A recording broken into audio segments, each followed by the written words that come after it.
Hoje, o retrato da hipocrisia que toma conta do Brasil. E vamos que vamos.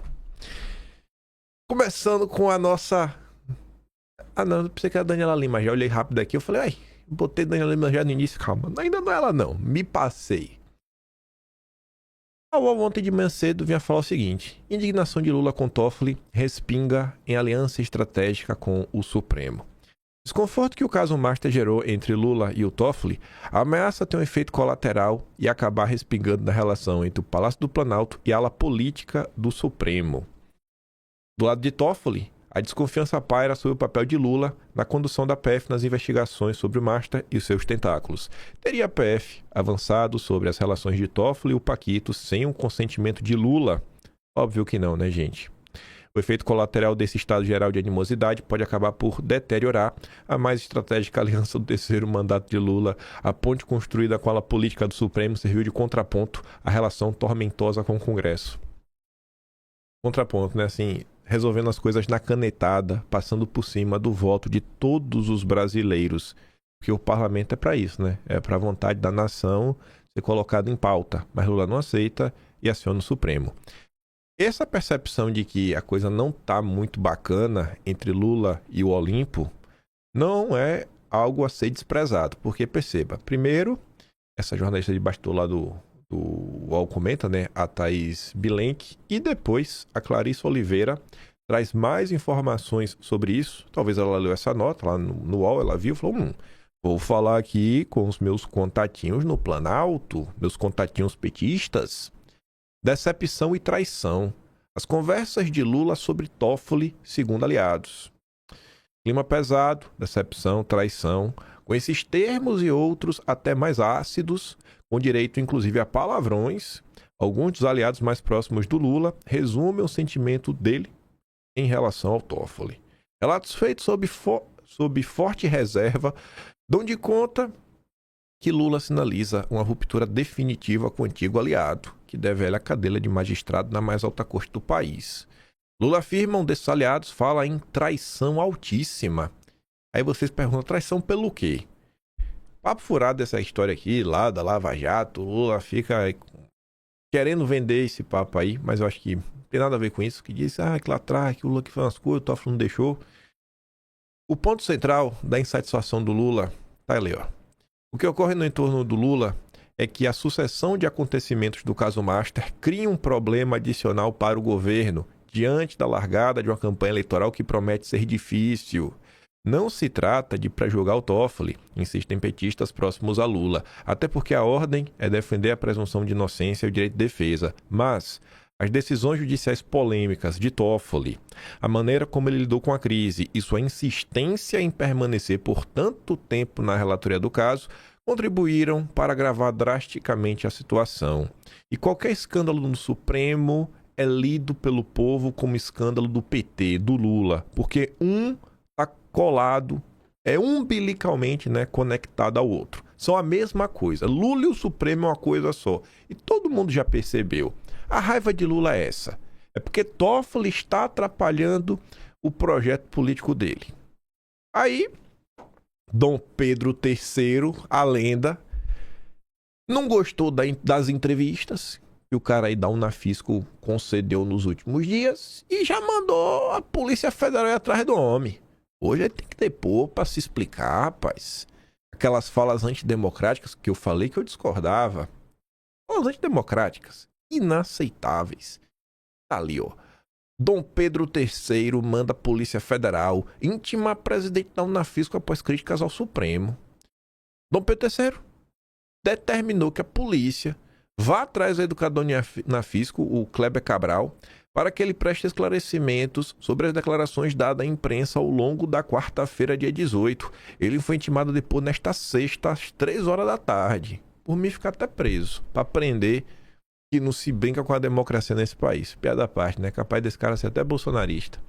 Para falar o que ele falou, quer dizer, bolsonarista não deve ser, que se ele fosse bolsonarista, ele estava mais ligeiro, né? Deve ser um cara de direita, até que pode ter gostado do Bolsonaro. Mas se ele acompanhasse a política mesmo pra valer, ele sabia que tem limites que não dá pra cruzar, né, irmão? Se você cruzar, vai dar ruim no Brasil. Não tem esse papo de liberdade de expressão, já ficou pra trás. Uma das entrevistas, por exemplo, foi à CNN, em que ele disse entender que não havia indícios de que o auditor-alvo de Dom Pedro III na Operação de Quarta efetivamente vazou dados. A outros veículos, ele chegou a dizer que gera mais temor aos servidores da Receita investigar o PCC do que o Supremo, né? Na verdade é o contrário. Você atrapalhou aqui. Ele falou que o que gera mais temor, né, é investigar a corte do que o PCC. Colocou aqui na ordem errada aí. Quem foi? Foi o Caio Junqueira. Escreveu rápido. Você atrapalhou, viu? Na quarta, a Unafisco também divulgou uma nota crítica à operação. Ele disse, por exemplo, que a entidade manifestava preocupação com a operação e que é preciso observar o devido processo legal, a presunção de inocência e a proporcionalidade das medidas adotadas. Lembrou também que em 2019, também utilizando o inquérito das fake news, Dom Pedro III afastou 2 auditores fiscais acusados de vazamento de informações fiscais de parentes dos ministros do Supremo e que, posteriormente, a acusação mostrou-se sem nenhum lastro probatório, tendo sido os 2 auditores fiscais reintegrados. Aí a Daniela Lima, aí sim, né? Dom Pedro III dobra a aposta sobre vazamento de dados no Supremo. O colunista afirma que ele mantém postura firme e que as críticas ao seu protagonismo não devem cessar, mesmo com o apoio da PGR. O Supremo deu diversas demonstrações e o Dom Pedro III também é conhecido por ser alguém que não tem apreço ao recuo. Veremos que ele dobrou a aposta. Ele triplicou a aposta. Quádruplo ele não vai parar nunca. E só para pontuar um negócio ali da questão anterior, vou mostrar aqui para vocês. Eu acho que tá aqui. Vendeu, tá aqui para não dar de cara, né? Esse aqui é o Atlas de dezembro. Aqui, ó. 3º capítulo do Atlas de dezembro, A Origem do Mal. Quando você clica aqui, a gente abordou isso aqui em dezembro. O Ivanildo fez um pequeno resumo do nascimento do inquérito das fake news, que é a história lá, né? Dom Pedro III suspende a investigação da Receita sobre 133 contribuintes. Aí, ó, mandou afastar 2 servidores. Aí o tempo foi passando. Deixa eu ver se aqui é a parte. A investigação. Aí, ó, a Unafisco, olha mesmo Unafisco, ó.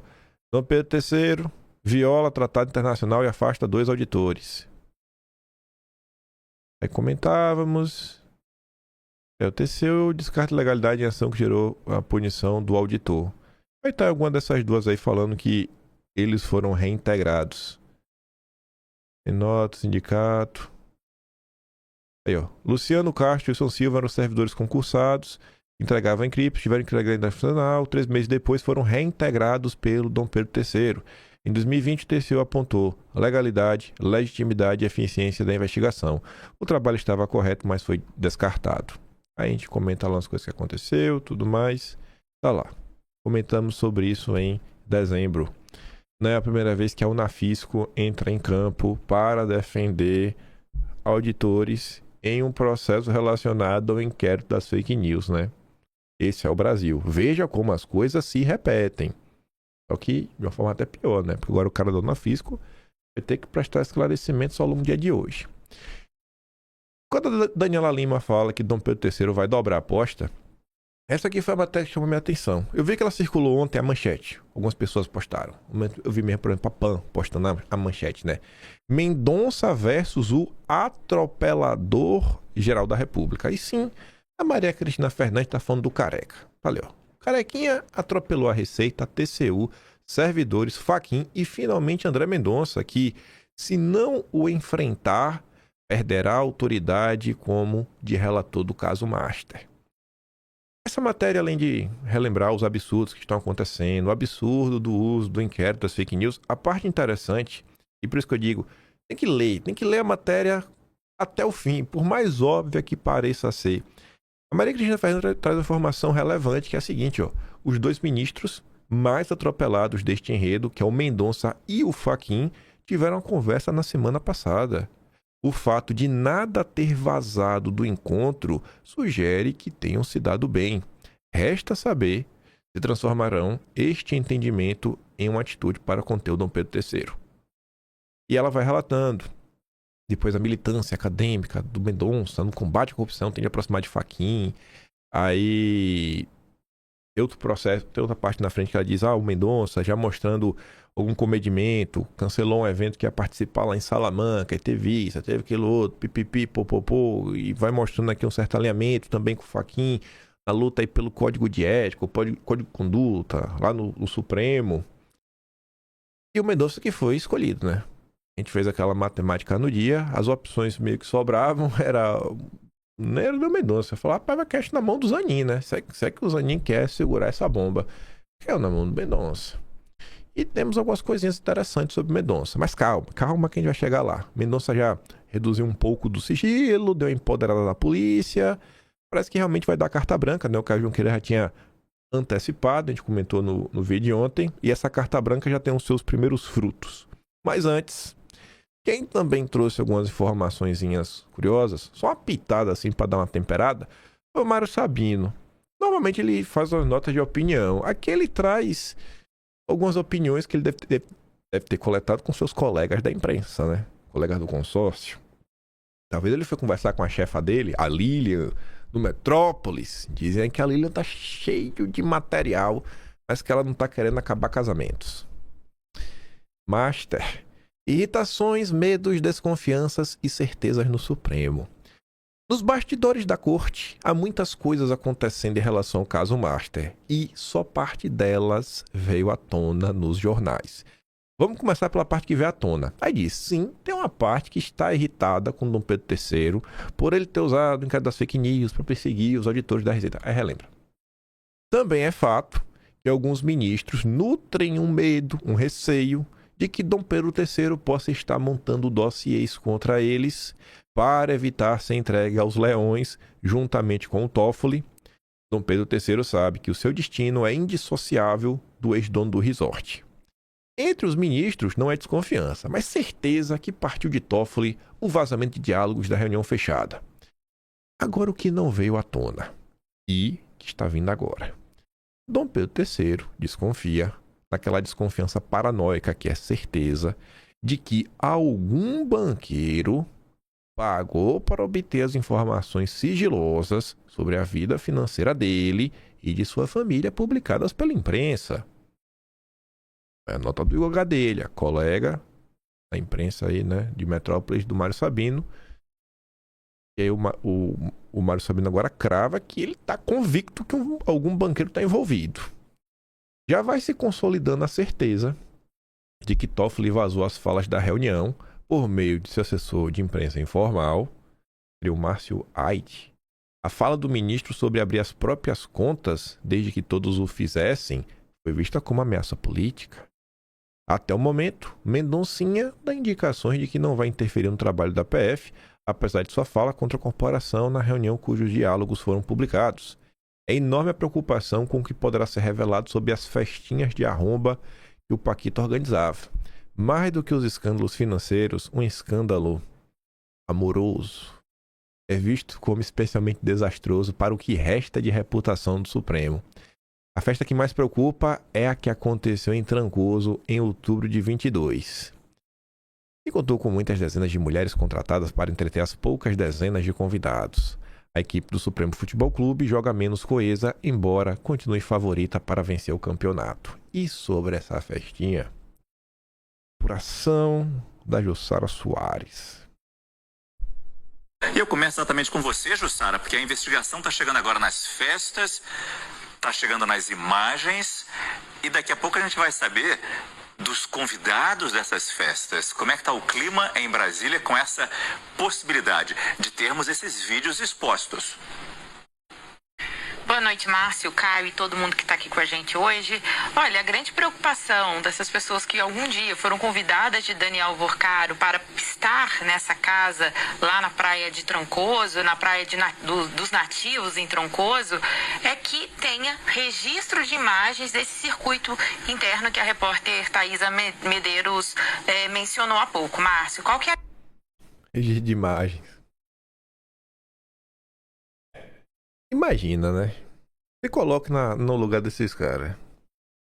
Os caras não sabem se tem foto. Imagina se tiver a foto, ainda Só de ter a foto, cara, não tem o que explicar. Você tava lá. Você tava lá. A não ser que a sua relação com sua mulher seja um negócio muito aberto, já deu errado. Já, Maria, você não sabe nem o que vai falar. Vai ser aquela coisa toda, né? Agora eu te pergunto, imagina se a foto que tiver lá ainda for um negócio assim que fala, meu Deus do céu, fi. É mesmo, tu tá fazendo isso. Tá todo mundo nessa, né? Acho que vocês estão ansiosos, eu também. Rezando aí pra alguma coisa aparecer. Fé em Deus aí. Algum jornalista louco da cabeça. Sem amor pela própria vida. Talvez tá aí, sei lá, com desejo de ficar preso por uns dias, né? Porque vai acabar sendo preso quem divulgar esse tipo de coisa. Mas quem sabe, né? Quem sabe aí aparece algum material, nem que seja censurado, né? Bota um borrão assim pra gente não saber o que tá acontecendo. Mostra só a carinha, dando risada, chorando, que não vai estar, né? Se bem que, às vezes tá falando a cara de gemido, vai saber.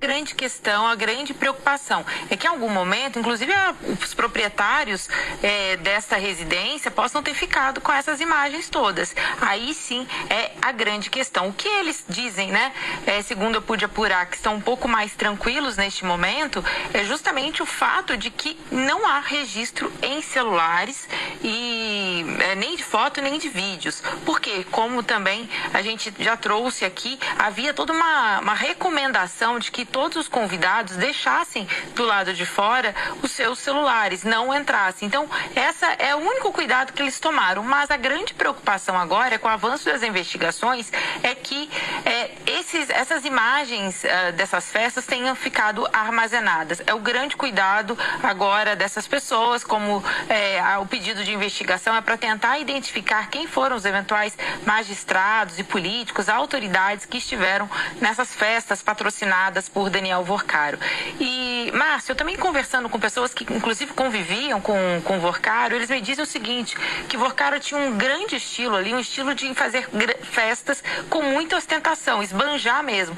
E isso era muito forte, começou a diminuir essas festas um pouco no começo de 2025, justamente quando ele fecha um camarote na Marquês de Sapucaí, no Rio de Janeiro, aquilo começou já a trazer algumas questões para algumas pessoas que estavam vendo o excesso de exposição justamente dessas festas que em tese eram fechadas, um círculo fechado. Também me conta, Márcio, é que Vorcaro nessas festas costumava deixar as questões de trabalho para longe desses eventos. Ainda assim, há tudo ainda a ser investigado e essa grande preocupação aqui, tanto pela exposição política e o avanço das investigações, mas por eventual exposição pessoal também, Márcio.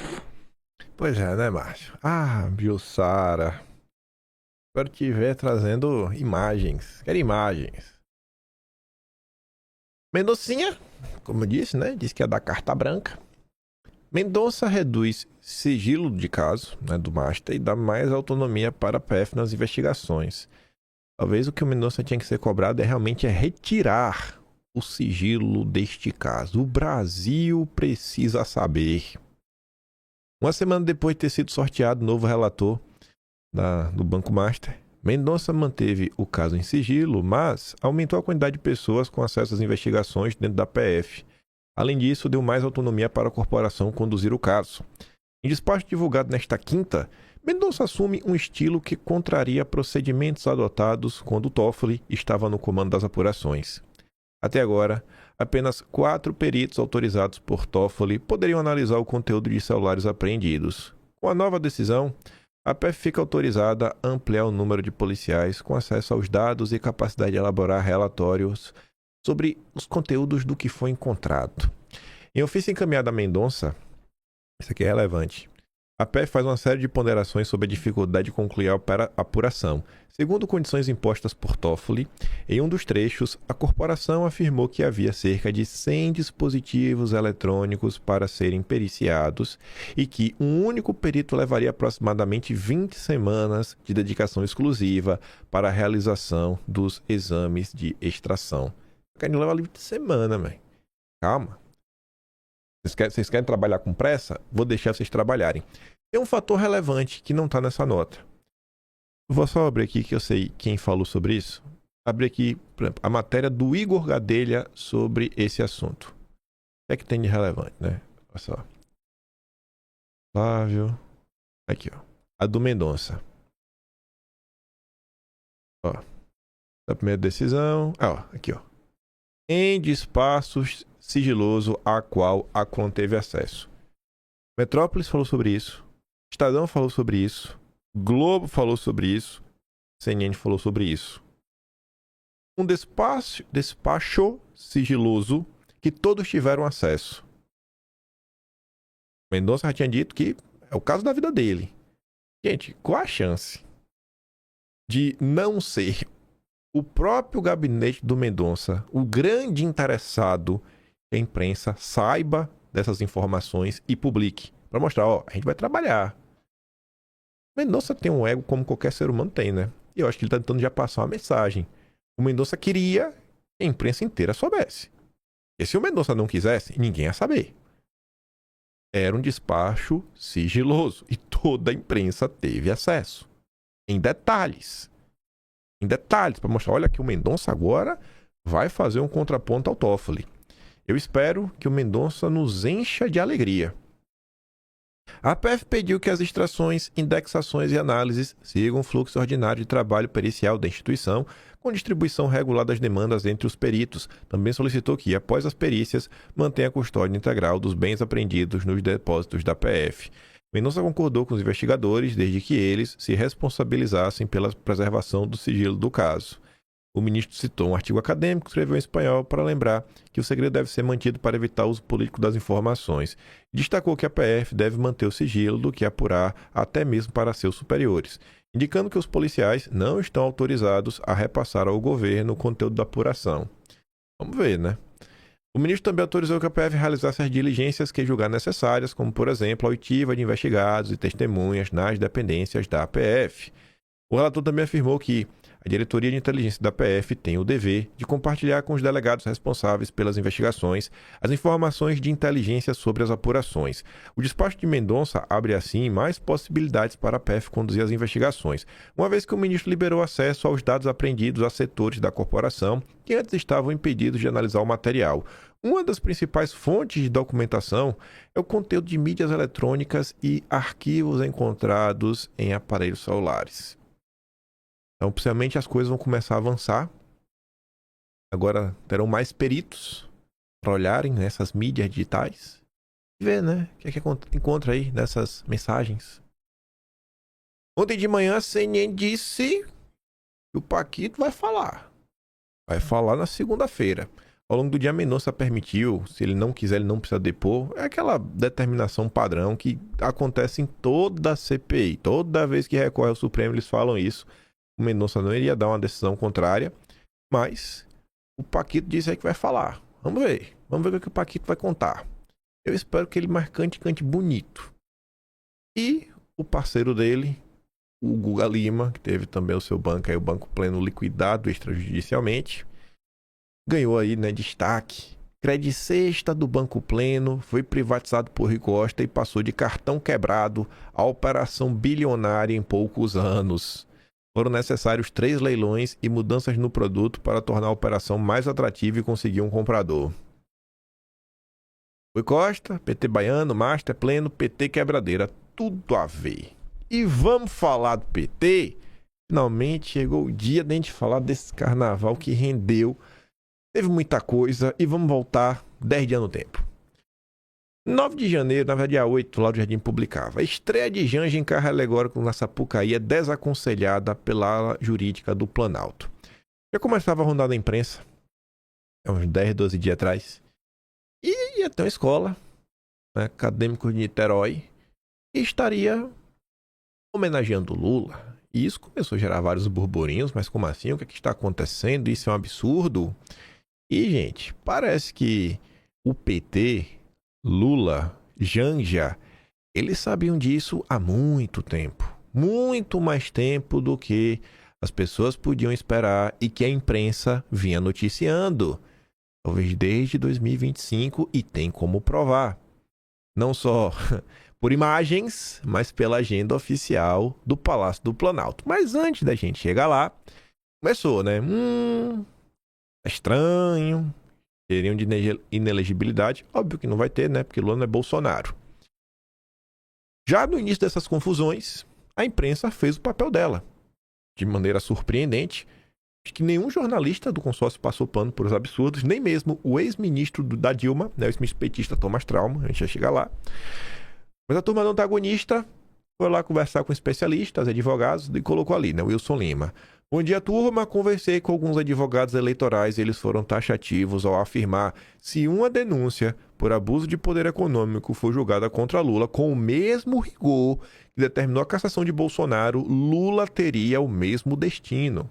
E coloca ali o link, né? Caso Bolsonaro abra margem para inelegibilidade de Lula por desfile. A AGU recomenda que ministros não desfilem em escola de samba que homenageará Lula. E não desfilaram. Ministros para mim ficaram de fora, que tá feio. E aí começou. Precavidos, petistas históricos repensam a ideia de desfilar na escola de samba que homenageia Lula.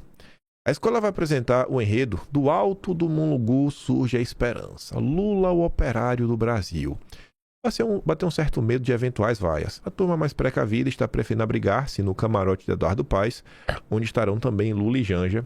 Deu confusão, a filha de Lula saiu chorando, Janja botou pra filha de Lula chorar. Mas não acho que a gente vai falar sobre isso hoje. Aí, conforme se aproximando do carnaval, nem a turma da Globo News conseguiu segurar.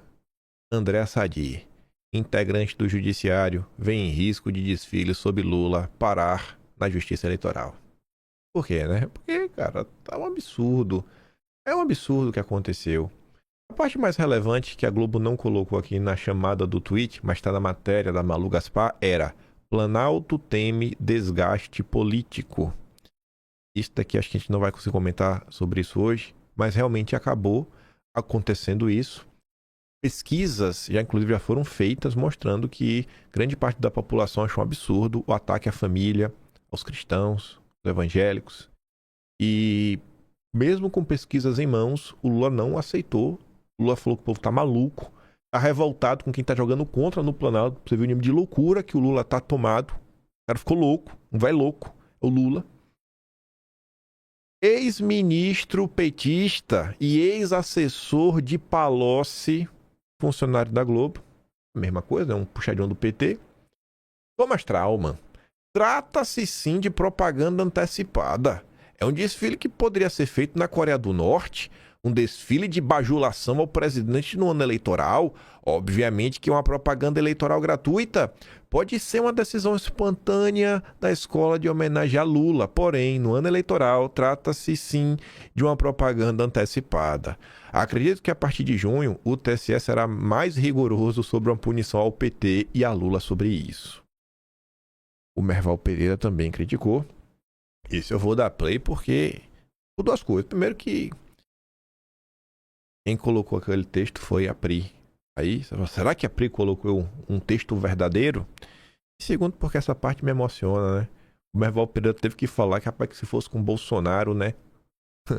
Ia ser totalmente diferente. Eu estava pensando aqui o seguinte, diante do fato que o professor lembrou de que o Tribunal Superior Eleitoral foi muito rigoroso com o ex-presidente Bolsonaro e tornou-o inelegível por causa da reunião com os embaixadores, e pelo fato de que o tribunal será dirigido por dois ministros que foram nomeados pelo Bolsonaro, a situação política fica muito mais grave, né? Muito mais... e realmente é difícil você não fazer a junção do Lula com a escola, porque o presidente da escola é um vereador do PT. A escola foi ao Palácio do Planalto e apresentou ao presidente o enredo. O presidente posou com a bandeira da escola. A primeira-dama vai desfilar na escola. É muito difícil você dizer que o governo não tem nada a ver com isso. O fato de ser dinheiro público é amenizado porque todos receberam o mesmo dinheiro. Mas quem usou o dinheiro público numa propaganda antecipada foi essa escola, não foram as outras. E tem uma até que vai fazer do Amapá. o Amapá deu 10 milhões para a escola Mangueira, eu acho. Mangueira. Isso. Ganhou 10 milhões. Não é possível. A gente está num clima tão ruim que o carnaval, que tinha problemas anteriores com bicheiros e tal, agora está tendo problema com político. A política está entrando nas escolas, a política partidária. Aí, do jeito que a política partidária está no Congresso, o carnaval vai ficar afetado, muito afetado, né? Pois é, né, Merval? Aí, vamos lá.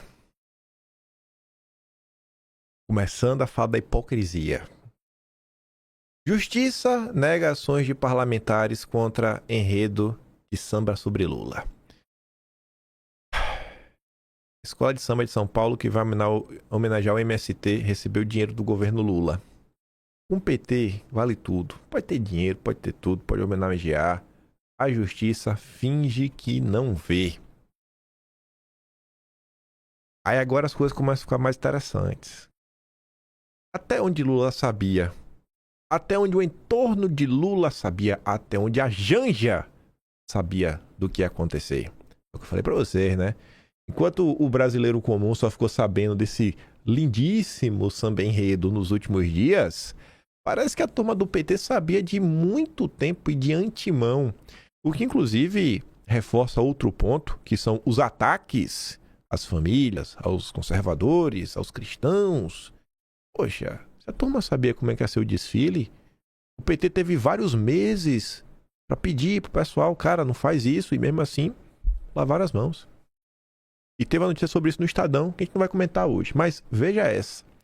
Ontem de manhã, o André Chaltz e a Andresa Matais vieram nos mostrar valores que o enredo pró-Lula teve 9,6 milhões em reuniões no Palácio do Planalto.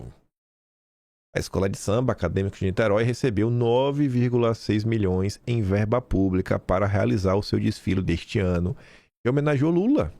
Os pagamentos vieram da Prefeitura de Niterói, do Governo do Estado do Rio, do Governo Federal por meio da Embratur e da Prefeitura do Rio via Rio Tour. O governo federal se envolveu diretamente com o desfile. Janja esteve 2 vezes na escola, em 7 de outubro de 2025 e 7 de fevereiro deste ano. Olha só, antes do carnaval. Na visita de fevereiro, Janja ainda estava com a ministra Aniele Franco, que destinou sua agenda a acompanhar o último ensaio da escola. Em vídeo postado nas redes sociais, Janja e Aniele aparecem ao lado do presidente da escola, Wallace Palhares, fazendo L com os dedos. Aniele utiliza a mesma rede social para divulgar as ações de seu ministério. Olha que coisa maravilhosa. O presidente da Acadêmicos de Niterói foi recebido pelo menos 2 vezes no Palácio do Planalto nos dias 16 e 2 de outubro de 2025. As agendas oficiais mostram o encontro de Wallace Palhares com Gleisi, no 4º andar do Palácio. Como secretário de Relações Institucionais, cargo de Gleisi não tem nenhuma relação, com atividades culturais. E mesmo assim se encontrou com ele. A reunião do dia 16 teve ainda a presença de André Siciliano, que é do Rio de Janeiro, número 2 da ministra. Ele é responsável por tratar com deputados e senadores sobre liberação de emendas e indicações para cargos. Também participaram do encontro o namorado de Gleisi, o Lindenberg, e o vereador petista Anderson Pipoco, de Niterói. E aí você vê a imagem, olha lá, todo mundo fazendo L. Lula sabia o que teria nesse evento. Janja sabia o que teria nesse evento. Gleisi sabia. O cara tava lá em Brasília. Fazer o quê? Falar do carnaval apenas? Não ia contar nada? Lula foi pego de surpresa com esse samba enredo sobre ele. Lula não sabia de nada. Até o dia. Até quando a gente começou a saber. Aí, já que estamos fazendo L, aqui é o nível de hipocrisia máxima, que é o Dom Pedro III. Olha a valentia desse homem, né? E a Elisa fala, não é sobre o ato, é sobre quem pratica, é sobre quem pode tudo e quem não pode nada. O 7 de setembro de Bolsonaro foi tratado como ameaça à democracia e caçaram seus direitos políticos sem hesitar. Agora, desfile com exaltação explícita ao governo Lula vira espetáculo cultural. Vamos ver aqui Dom Pedro III. Bem claro, o uso de imagens, qualquer imagem da celebração oficial da propaganda eleitoral é tendente a ferir a isonomia, pois explora a atuação do chefe de Estado em ocasião inacessível a qualquer dos demais competidores para projetar a imagem do candidato e fazer crer que a presença de milhares de pessoas na esplanada dos ministérios, com a finalidade de comemorar a data cívica, seria fruto de mobilização eleitoral e apoio ao candidato à reeleição. Então, nesses termos, também acompanho o eminente ministro. Agora não tem mais isso. E aí? Milhares de pessoas mostrar que tem apoio e tudo mais. Vale pro Lula? Não, né? Não vale. Não vale, que é amiguinho. Aí veja só, a festa da hipocrisia. E vamos olhar o que foi publicado na época. Na época eu só achei um jornal que falou sobre isso. Foi o Correio Brasiliense. O PT já moveu ação para impedir homenagem a presidenciáveis do PSDB no Carnaval. Em fevereiro de 2006, o então líder da bancada dos vereadores do PT em São Paulo, Arcelino Tato, apresentou ao TJ de São Paulo uma ação popular com um pedido de liminar. O objetivo era impedir que a escola de samba Leandro de Itaquera, da zona leste da cidade, desfilasse com um carro que homenagearia o atual vice-presidente Geraldo Alckmin, que na época era governador de São Paulo pelo PSDB, e o tucano José Serra, que era o prefeito da capital, e disputavam para ver, né, quem seria o candidato em 2006. Aí eu falei, não é possível, tenho que ir lá atrás, e aqui, ó, olha a imagem aqui, parece um Alckmin, né? Essa cabeçona feia aí. Correio Brasiliense, 25 de fevereiro de 2006. Em busca de votos na avenida. Aí vamos dar uma olhada, né? Tem 4 parágrafos interessantes. Um é esse daqui e o outro é aqui embaixo. Depois eu provo, já que eu tirei daqui. Eu montei umas setinhas.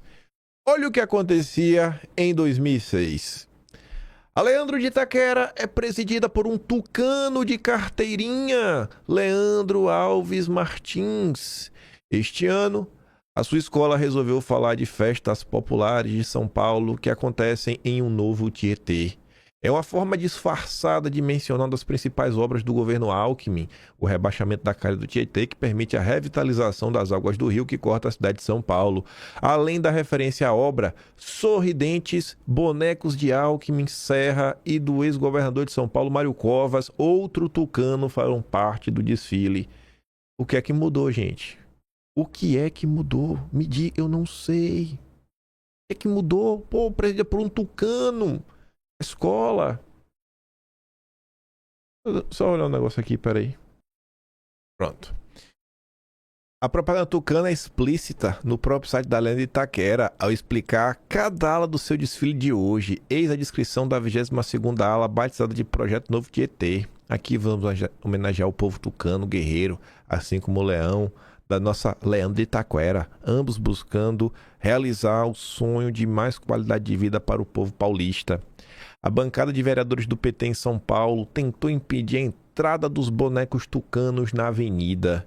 A liminar pedida pelos petistas, no entanto, foi negada. Os bonecos poderão desfilar hoje. O partido, porém, informou que entrará na Procuradoria-Geral Eleitoral em Brasília com a representação contra Serra e Alckmin.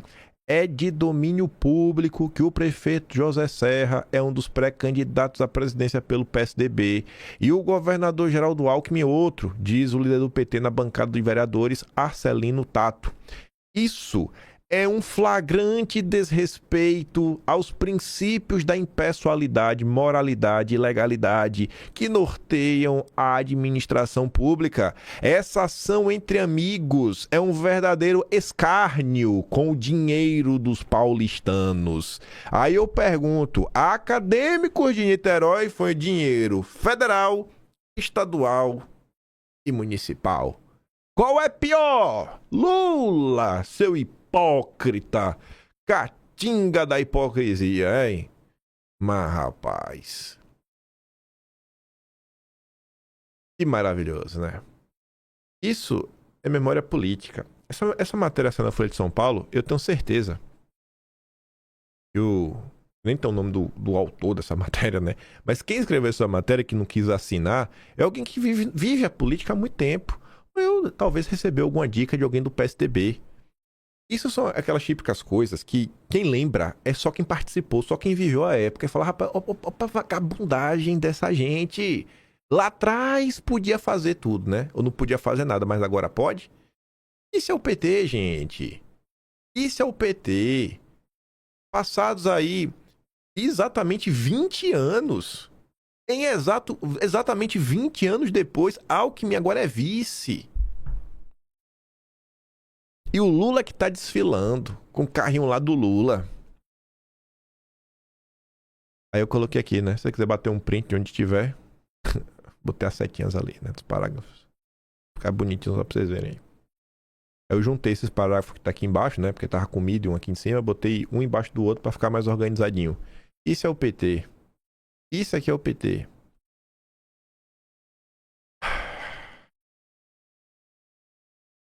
Coisas que saem na imprensa e que eu fico sem conseguir compreender, né? Como é que alguém tem coragem de assinar uma nota dessas?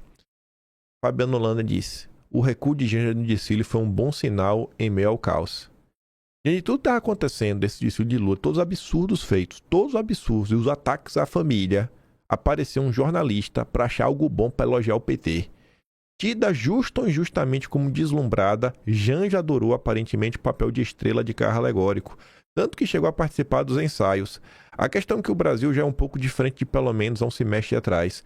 O momento não é mais de triunfalismo frívolo, haveria risco de vaias, prejuízo eleitoral e o receio falou mais alto. Por isso, quando se vislumbra que houve consciência de um limite de pessoas poderosa, é de se comemorar discretamente o recuo da primeira-dama de desfilar na avenida. Tem que celebrar, tem que comemorar isso. Tem que comemorar. O cara achou alguma coisa pra comemorar. Tá maluco. E aqui a gente comentou nos últimos dias, se você não acompanhou, o que aconteceu também, né? O Estadão, e aqui mostra também de forma clara como que funciona o consórcio. Quando eles querem falar a verdade, eles falam. Quando eles querem narrativa, eles também sabem como produzir. Os especialistas são sempre escolhidos a dedo. Vai ficar bem gritante isso quando você comparar essa matéria do Estadão com a matéria da Folha de São Paulo. O Estadão diz: participação de Lula em desfile pode configurar crime eleitoral? Veja o que dizem analistas. Aí o Estadão, né? Na avaliação da maior parte dos especialistas em direito eleitoral consultados pelo Estadão, o episódio não pode ser caracterizado como um abuso de poder econômico e político. O Lula não fez nada de errado. Aí quem que o Estadão escolheu para ser um dos especialistas? Simplesmente o advogado Valber Agra, que é o autor da AGE que tornou Bolsonaro inelegível. Foram pegar um petista. Ele avalia que a homenagem da escola não teve gravidade necessária para que Lula seja responsabilizado no TSE. Aí, para não ser unânime, todos os escolhidos pelo Estadão defenderem o Lula, eles pegaram uma pessoa normal. A advogada eleitoral Marina Moraes discorda da avaliação. Para ela, a AGE é cabível neste caso, porque a investigação pode trazer maiores esclarecimentos sobre o financiamento do evento, como ele foi pensado e seu impacto no eleitorado. Bom, a gente já viu que ele foi pensado, né, há um bom tempo. Porque desde outubro, a senhora Janja já estava indo lá, o Palhares já estava indo a Brasília. Ela destaca ainda que a presença de Lula na Sapucaí e no desfile compõe o núcleo da questão jurídica. A imagem dele pessoalmente ajuda a compor a parte magnética, o que o eleitorado terá em mente quando se lembrar do desfile. Já a Folha de São Paulo escolheu pessoas normais. Desfile sobre Lula abre brecha para condenação por ilícito eleitoral, dizem especialistas. A Folha nem pergunta, veja o que dizem. Não, é ilícito. Estamos afirmando, gera ilícito. O desfile em homenagem do Lula gerou brecha para a condenação eleitoral na opinião de especialistas ouvidos pela Folha. Acabou. A maioria dos especialistas ouvidos pelo Estadão, como o petista que tornou Bolsonaro inelegível, acha que não tem nada de errado. Campanha de Lula na Sapucaí desafia a TSE a mostrar mesmo rigor visto contra Bolsonaro em 22. Esse episódio foi mais um episódio maravilhoso ao lado do Banco Master, para dar um tapa na cara em todos desses jornalistas que fingem isenção, fingem profissionalismo. Porque eles estão vendo o absurdo que eles fizeram com o país. Tudo isso que a gente está vivendo agora é fruto do que eles aprontaram em 2022. Os telões nada alegóricos logo na abertura do desfile anunciavam: o desfile se seguiria por mais de 1 hora com transmissão nacional na TV, seria menos sobre carnaval, sobre arte popular, sobre manifestação cultural. O roteiro era exaltação ao pré-candidato que disputará a reeleição. Num desafio claro ao TSE, fotos do mandatário em todas as suas fases da vida política eram exibidas em 4 telas que se alternavam na Sapucaí. O famoso digo de campanha estava lá: olê, olê, olá, Lula, Lula. Financiado com dinheiro público, o desfile não se preocupou com a legislação eleitoral. Elogios ao candidato, críticas e ironias a seus adversários, exaltação ao PT, o seu partido, artistas simpáticos à causa desfilando, um roteiro de marqueteiro de campanha. Bandeiras políticas que estarão na campanha e que já estiverem em outras disputas eleitorais foram exaltadas. Para que não ficasse dúvidas, um boneco gigante com Lula, com punho cerrado erguido. Por fim, o desfile do candidato ao lado de outro candidato na avenida, o Eduardo Paes. Os puxadores da escola nem precisaram pedir votos. Estava tudo lá, explícito e implícito a quem quisesse ver. A homenagem da Acadêmicos de Niterói a Lula colocou o TSE em clara posição de constrangimento. Os próximos passos da corte mostrarão o tamanho do descompasso entre a combatividade exibida contra Bolsonaro em 2022 e a benevolência dos tempos atuais. O desfile de Lula fez parecer brincadeira de criança, a famosa reunião de Bolsonaro com os embaixadores, punida pelo TSE por caracterizarem campanha eleitoral antecipada. Aí diz, para quem não lembra, Bolsonaro foi punido com inelegibilidade de 8 anos por abuso de poder político, uso indevido de meio de comunicação por reunião convocada com embaixadores. Mereceu a punição por lutar por mais transparência nas eleições. Isso é o Robson Bonin da Veja. Por falta de aviso não foi, aspas. Não parece ser um cenário de areias claras de uma praia, parece mais areia movediça. Quem entra, entra sabendo que pode afundar, disse Carmen Lúcia na semana passada. E ela segue falando: o Estado Democrático de Direito significa aplicação do direito a todos. Igualmente não pode ter um tratamento diferenciado nem nos termos da lei, nem nos termos da jurisprudência já aplicada por esse TSE. Lula e o PT ignoraram tudo e a todos. Uma demonstração de que nada do que possa sair do TSE intimidam o oportunismo eleitoreiro. A conferir o que acontecerá. Nada. Nada. Caio Junqueira, esse fez o L com força. Esse daí ajudou na divulgação da Carta da Democracia. Foi o primeiro jornalista na época a dar essa nota. Trabalhando em parceria com Josué Gomes, o sobrinho do Lula, sobrinho em consideração. Foi o primeiro a falar da existência do Galípolo. As primeiras notas sobre Galípolo na imprensa foi do Caio Junqueira. Petistão safado. E paga hoje aí de direitista, né, Caio? Petistão safado. Lula testa a justiça eleitoral com desfile em sua homenagem. O desfile da Acadêmicos de Niterói parece ter sido feito pelo marqueteiro Sidônio, já que todas as principais bandeiras eleitorais do passado e da atualidade estavam presentes. Também estavam lá todas as principais críticas aos adversários do passado e do presente. Virou assunto na política em plena segunda-feira de carnaval e será um dos temas da política neste ano. No entanto, é difícil de imaginar que o TSE barre a candidatura de Lula. Uma das marcas da atual quadra da política brasileira é a aliança estrita entre Lula e o judiciário, algo que o petista parece agora querer testar. Nem a Eliane Cantanhede conseguiu passar pano. O carnaval de Lula vai virar espuma. E se fosse Bolsonaro, hein? Pois é, né, tia do disjuntor? A ida de Lula a Sapucaí e a homenagem que recebeu da Escola Acadêmicos de Niterói são daquelas coisas que levantam debate, muitas vozes de especialistas, defesa dos governistas e críticas a ações da oposição. Mas é tudo espuma. Pelo menos sob o ponto de vista jurídico. Só que a questão também é política. É evidente que Lula tirou uma casquinha eleitoral do maior espetáculo da Terra e a escolha ganhou visibilidade desproporcional na sua estreia no grupo especial. Mas fica nisso. Lula não deve sofrer punições, nem deve ter conquistado um único voto. E a escola corre o sério risco de ser rebaixada para a Série Ouro. E foi rebaixada. Diferentemente dos absurdos de Bolsonaro, a cada 7 de setembro, o governo se cercou de cuidados neste carnaval, segurou o ímpeto de Lula e Janja de participar do desfile e pautou o presidente, os ministros e toda a comitiva para ficarem de boca calada. Apesar disso, ninguém da oposição e do governo acredita que não foi um lance eleitoral. Óbvio que foi. Além de forçarem Lula e Janja a se comportarem direitinho, os assessores recorrem ao argumento de que o governo não usou dinheiro público na escola, além do que as demais receberam. Nem teve qualquer ingerência no enredo, nas aulas, no samba, nas alegorias da Acadêmicos de Niterói, que teria escolhido Lula apenas pelo seu passado e história, não pelo futuro. Bom, agora que se sabe, dias depois, que o Palhares esteve em Brasília, e desde outubro do ano passado a Janja já estava frequentando a escola, era mesmo, que não sabiam de nada. De nada. Interferir em nada. Acredite quem quiser.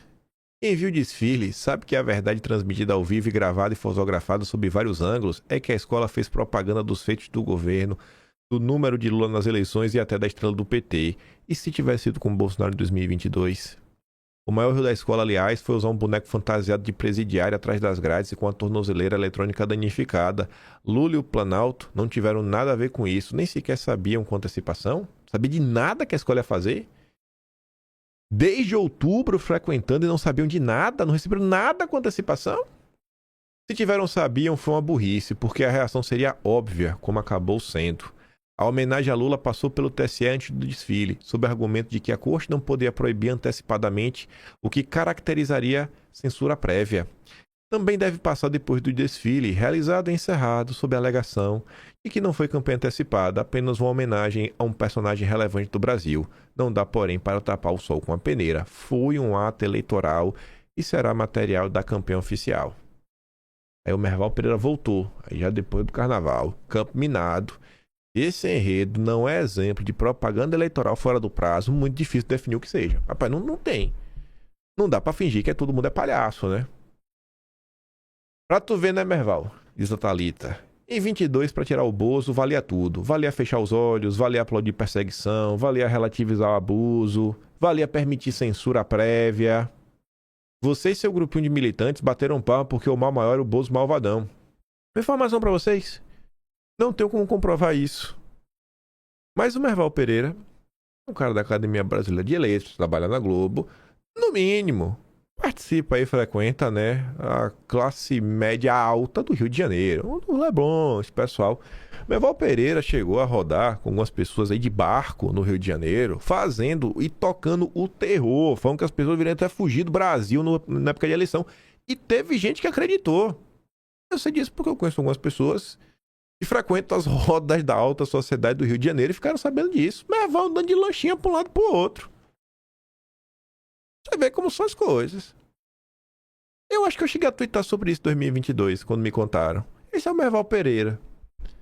Agora não adianta fazer o egípcio, fingir surpresa ou posar e dizer então, a sua digital está nesse governo. Você não mudou de lado, só quer que o Brasil inteiro, né, só disse o que o Brasil inteiro assistiu.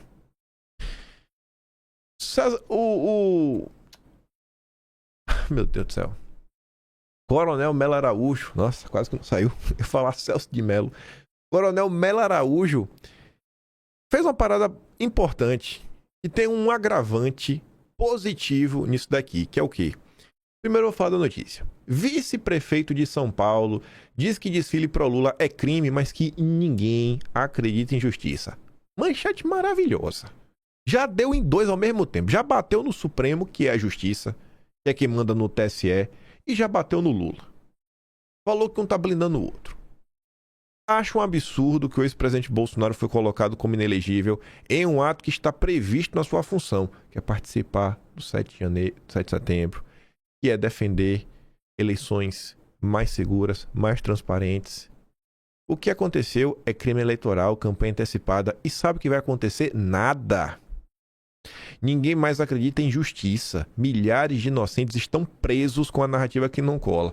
O Melo Araújo ainda trouxe a pauta da anistia para a mesa. E sabe qual é o agravante de positividade dessa matéria? Que não é a primeira. O Melo Araújo, se você voltar nos meses, você vai perceber uma frequência regular do Melo Araújo nas páginas da Folha de São Paulo. Gente, os políticos, eles não podem ficar esperando o jornalista colocar o microfone na boca deles. Não pode ficar esperando. Eles têm que correr para também pautar a imprensa. O Melo Araújo, ele vem, sempre que tem alguma confusão, ele acha que ele precisa falar alguma coisa, ele aciona e tenta falar como a figura do vice-prefeito de São Paulo. É importante. É manchete. A gente já está aqui comentando. Algum de vocês é capaz de abater um print para mostrar que era isso aqui que eu era um político. E quando fale com a imprensa, defenda Bolsonaro. O cara conseguiu, nessa manchete, em 3 parágrafos, batendo Lula, batendo Supremo, batendo TSE, defender Bolsonaro, mostrar o absurdo das vítimas do 8 de janeiro e, obviamente, apontar quem precisa de uma anistia. Em 3 parágrafos, em 2 falas.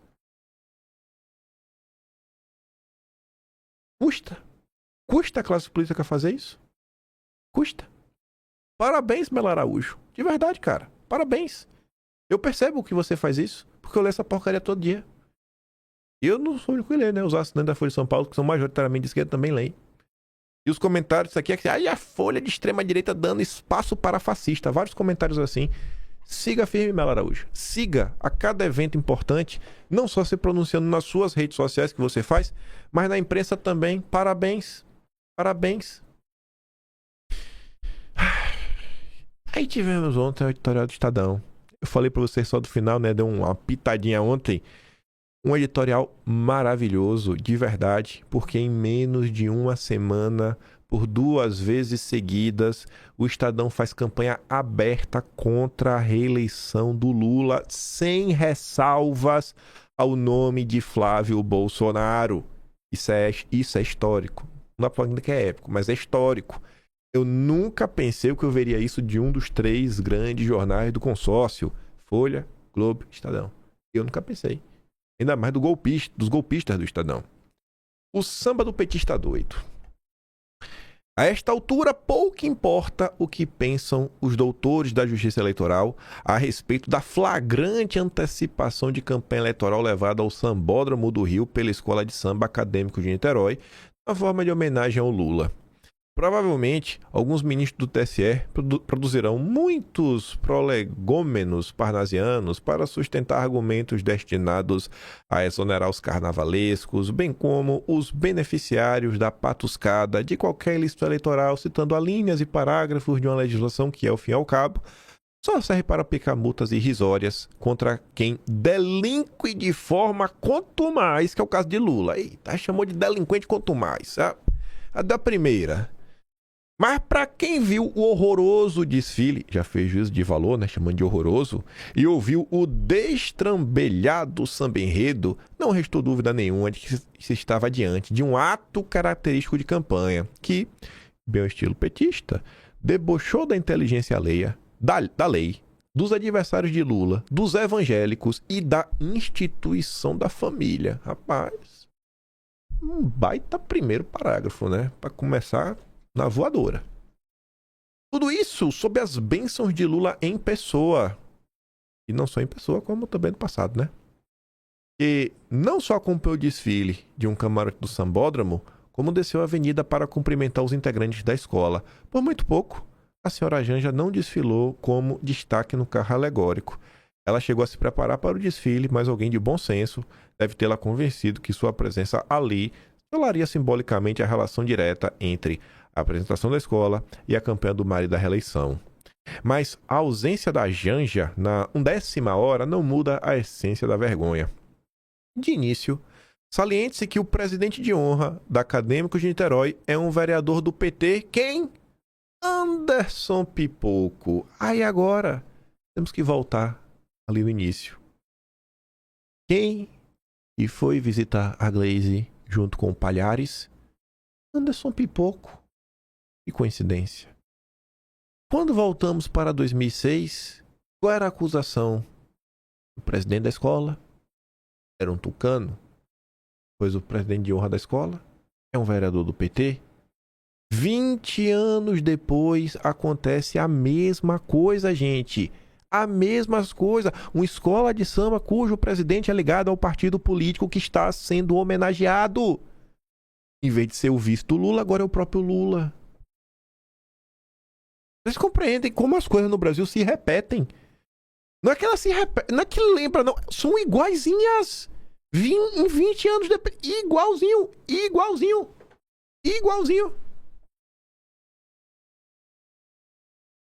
O que autoriza a supor que a escolha do tema da escola neste ano não tinha outro objetivo senão o de dar destaque à candidatura do Lula.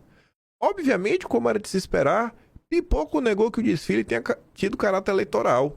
O vereador petista disse que a escolha do enredo foi um gesto de coragem e audácia da escola ao decidir homenagear a trajetória de Lula. É difícil, mas vamos dar o benefício da dúvida ao senhor Pipoco. Digamos que o objetivo da escola fosse mesmo apenas celebrar Lula, que é de fato um dos políticos mais relevantes da história brasileira. No entanto, o desfile foi muito além de homenagem a Lula. Primeiro, destaque-se o carro alegórico que trazia o ex-presidente Jair Bolsonaro caracterizado como um palhaço preso. Depois, o integrante da escola, que representava o Temer, apareceu roubando a faixa de Dilma na encenação do impeachment. Ora, depreciar adversários políticos é coisa típica de campanha eleitoral. O fato de Lula aviltar seus adversários políticos todos os dias, mesmo fora da época de campanha, não muda essa realidade. Logo, será preciso muita ginástica hermenêutica para não ver nesses pontos do desfile a intenção de contrastar Lula com seus opositores, o que geralmente os candidatos fazem quando pedem votos. Por fim, mas não menos relevante, uma ala da escola de samba fantasiou-se de latas de conserva para satirizar a família tradicional. De quebra, esses personagens carregavam bíblias em clara intenção de debochar dos evangélicos. Nesse caso, parece óbvio que a ideia era menosprezar os eleitores conservadores, sobretudo os evangélicos, que, conforme indicam as pesquisas, vão continuar a votar contra Lula. E aí vai para os finalmente, que é a melhor parte de todas. Tudo isso, recorde-se, foi transmitido ao vivo pela maior emissora do país com enorme alcance, a Globo. Outros candidatos não tiveram nem terão a mesma oportunidade. É isso que caracteriza o desequilíbrio eleitoral que demanda a atuação da justiça. Esse desequilíbrio ficou tão evidente que o próprio governo mandou seus ministros se abstivessem de participar do desfile. Ora, se não havia nada de errado na apresentação da Acadêmicos de Niterói, os ministros e o próprio Lula deveriam ter sambado, cantado samba-enredo a plenos pulmões em agradecimento à tamanha deferência. Se não o fizeram, é porque sabiam que se tratava de escandalosa propaganda eleitoral passível de punição. E aí tá lá. Por ora, o único castigo foi o rebaixamento da escola. E que seja um presságio. E que o castigo do Lula tá chegando. O castigo de Lula vai vir da mão do povo brasileiro com fé em Deus. Eu quero estar com Bolsonaro na posse. Isso é o PT.